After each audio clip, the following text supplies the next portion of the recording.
Last year, I harvested just under 90 pounds of potatoes from a space smaller than a card table. 4 square feet. That's it. Meanwhile, a neighbor down the road planted a long, traditional row nearly 30 feet across his garden.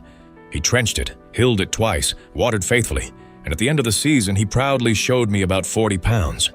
Respectable? Yes. Efficient? Not even close. When I told him I'd stopped planting rows altogether and switched to a stacked box system I learned from Amish growers, he thought I was exaggerating. I wasn't. And once you understand the simple biology behind why this works, you'll start questioning why we ever dedicated entire garden beds to potatoes in the first place. For nearly 20 years, I did what most gardeners do. Dig a trench, drop in seed pieces, cover them, hill once or twice. Wait. Harvest. Some seasons were decent, some were disappointing. But no matter what, potatoes always occupied one of the biggest sections of my garden. I never stopped to ask whether that space was working hard enough. It wasn't until I spent time around growers in Holmes County, Ohio, that my thinking shifted. I saw compact wooden frames stacked neatly, 2 feet by 2 feet, rising in stages as the season progressed. At harvest time, instead of digging, they lifted a frame, and potatoes were sitting there in a defined layer. Lift another frame, another layer. Clean, evenly shaped tubers resting exactly where they were expected to be. No guessing, no stabbing the soil with a fork, hoping not to spear dinner. Here's the core idea that makes this system powerful. Potatoes form along underground stems called stolons. When a potato stem is buried, the buried section responds by producing more stolons. Each stolon can swell into a tuber. In conventional row planting, we hill soil around the base of the plant once or twice. Maybe we add 6 to 8 inches total. After that, the plant grows upward into open air. All that exposed stem above ground has 0 production value. It just holds leaves. But if you deliberately bury that new stem growth again and again as it rises, you create additional underground zones where tubers can form. More buried stem equals more stolons. More stolons equal more potatoes. That's not a trick. That's basic plant biology. The stacked box method simply manages that vertical opportunity with precision.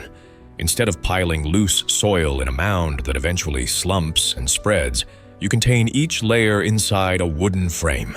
The structure stays neat, the soil remains loose, and each stacking stage becomes a defined production level.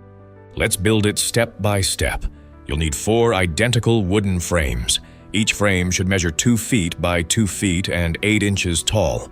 Use untreated lumber. Pine works fine. Cedar lasts longer but costs more. Secure the corners with exterior screws so each frame is rigid and square. Leave the top and bottom completely open. Think of them as shallow collars rather than boxes.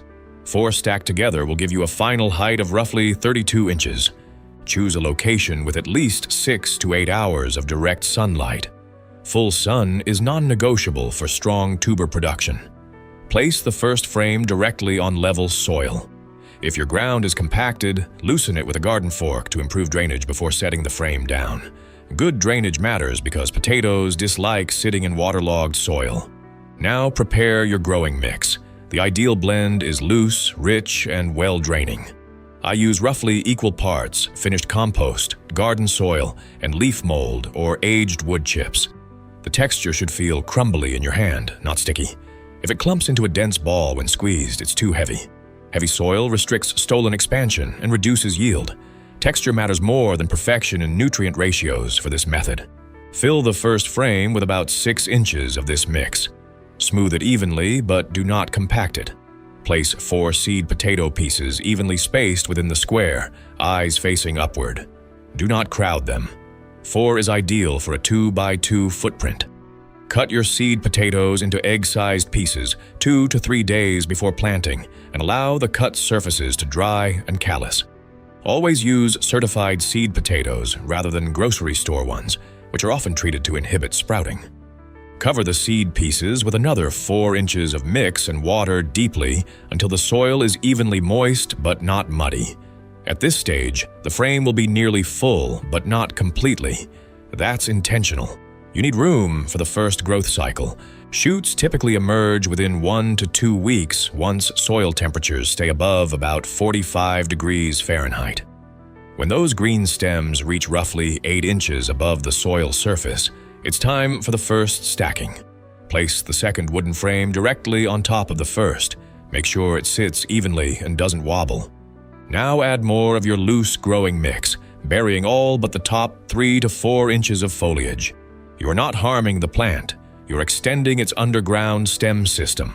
Water thoroughly again. That buried section will now begin producing new stolons along its length. Allow the plant to grow again. When stems once more reach 8 to 10 inches above the new soil level, repeat the process. Add the third frame. Fill it in. Bury most of the stem, leaving the top few inches exposed. Water deeply. You'll repeat this one final time with the fourth frame. By the time stacking is complete, you'll have a stable 32-inch tall column divided into 4 controlled production zones. Each zone represents another opportunity for tuber formation along buried stem. Timing matters. In most Zone 5 through 7 climates, plant 2 to 3 weeks after your last frost date once soil temperatures stabilize above 45 degrees. The first stacking usually happens around 3 weeks after emergence. Additional stacking follows every 2 to 3 weeks depending on growth speed. By week 10 to 12 after planting, stacking is typically complete and flowering begins. Now let's talk about the single most overlooked factor: watering. A stacked box retains moisture better than an open wire tower, but it still dries faster than in-ground rows because soil mass is limited. Inconsistent moisture leads to uneven tuber size and knobby shapes. My rule is simple. Push your finger 3 inches into the soil. If it feels dry at that depth, water slowly and deeply until moisture reaches the lower levels. During hot stretches, this may mean watering every other day. During cooler weather, twice a week is often enough. Consistency produces smooth, full-sized potatoes. Feeding should be moderate. If your compost is rich, additional fertilizer is minimal. During active vegetative growth, a balanced organic fertilizer at half strength every 3 weeks is sufficient. Avoid high nitrogen formulas. Too much nitrogen gives you towering leafy tops and disappointing harvest weights. Once flowering begins, stacking stops. Flowering signals that tuber formation is fully underway. From this point forward, the plant shifts energy into swelling potatoes rather than extending stem. Continue consistent watering but stop adding soil layers. 4 to 6 weeks after flowering, the vines will begin to yellow and die back naturally. Do not rush harvest. Those final weeks are when tubers gain size and skins toughen for storage. And here's the best part. Harvest requires no digging. Simply remove the top frame and lift it away. Potatoes will be sitting in that layer. Collect them gently. Remove the next frame. Another layer, then the next. It feels almost engineered, like dismantling a carefully built structure and revealing food at every level. No fork damage. No hunting blindly in the soil. Be realistic about yield expectations. While some growers in ideal conditions have reported close to 100 pounds from a mature, well-managed system, a practical first-year expectation is 40 to 60 pounds from that 4-square-foot footprint. With refined watering and improved soil texture, 70 to 90 pounds becomes achievable. Even at the lower end, that output per square foot far exceeds traditional row planting. One thing I've learned after repeating this system for several seasons is that the difference between a 50-pound harvest and a 90-pound harvest usually comes down to small decisions, not dramatic failures. The method itself is simple. The discipline behind it is what separates average results from exceptional ones. The first mistake is stacking too early. When gardeners get excited and add the next frame before stems reach 8 inches above the current soil line, they reduce potential buried stem length. Remember, production only increases when fresh stem growth is buried. If you add soil when the plant is only 4 or 5 inches tall, you're not maximizing that growth window. Let the plant stretch. Let it earn that next layer.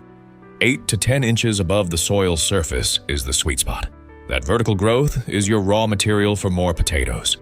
The second mistake is using the wrong variety. This is the silent yield killer. Not all potatoes respond to deep hilling the same way.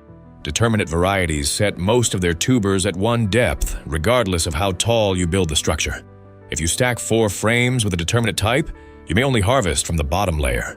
It will look impressive on the outside, but perform like a regular row underneath. What you need are indeterminate varieties. These continue producing stolons along newly buried stem sections as the plant grows taller.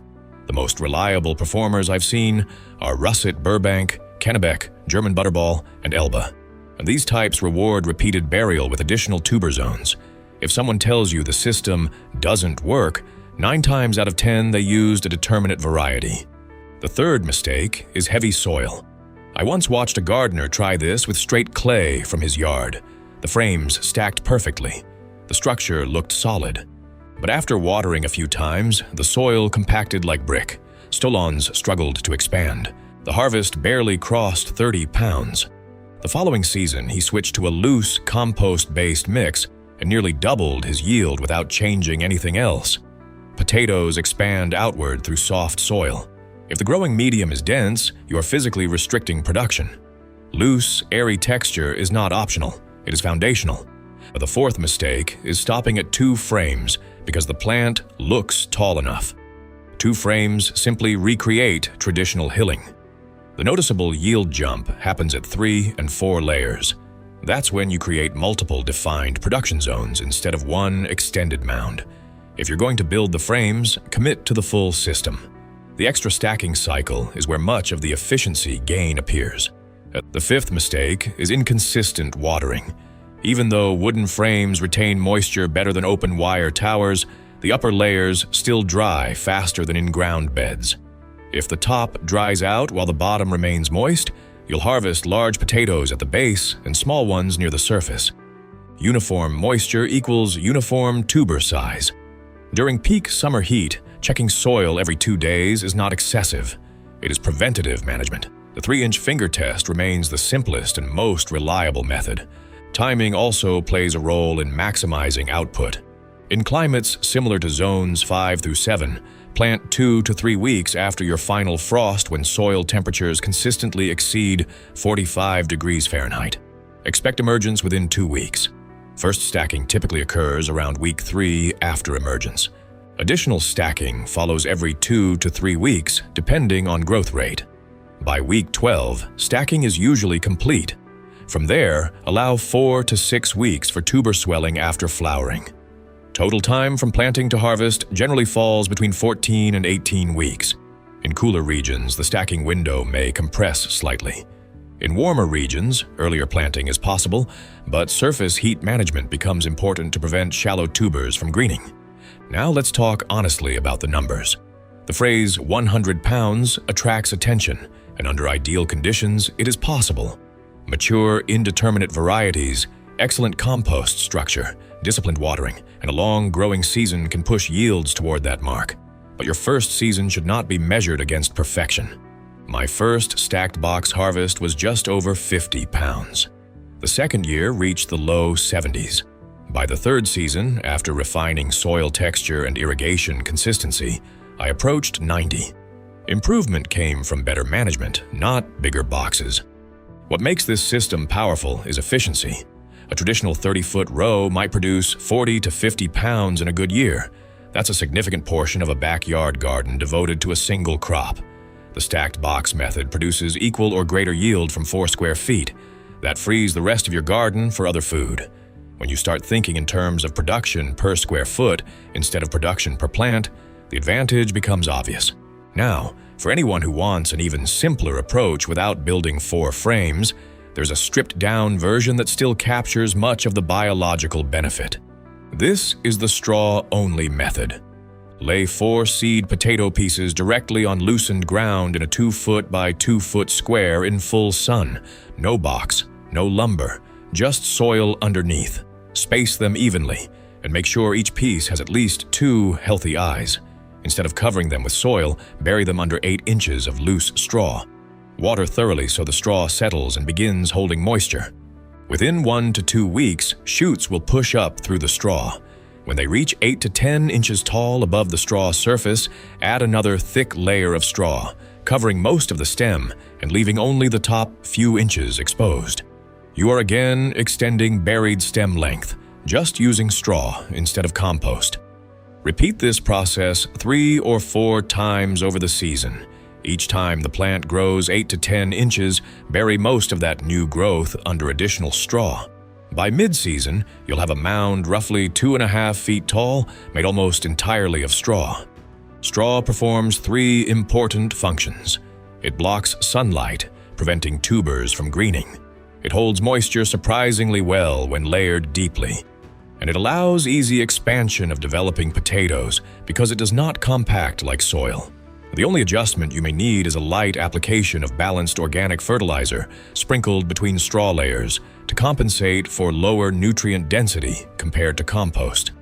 At harvest time, there is no digging. Simply pull the straw apart with your hands. Potatoes will be resting cleanly within the layers. No fork damage, no heavy soil to sift. Yields with this method typically range from 40 to 60 pounds from the same 4 square foot footprint, slightly lower than the fully stacked box system, but dramatically easier to set up and manage. The lesson across all versions remains the same. Buried stem makes more potatoes. Traditional row planting leaves much of that potential exposed above ground. When you design around how the plant naturally responds to burial, you multiply output without expanding space. Whether you build 4 stacked frames for maximum efficiency or start with nothing more than straw on the ground, you are applying the same principle. You are not working harder. You are working in alignment with the plant's biology. And once you see potatoes sitting at multiple levels when you dismantle your structure at harvest, it changes how you think about growing them forever.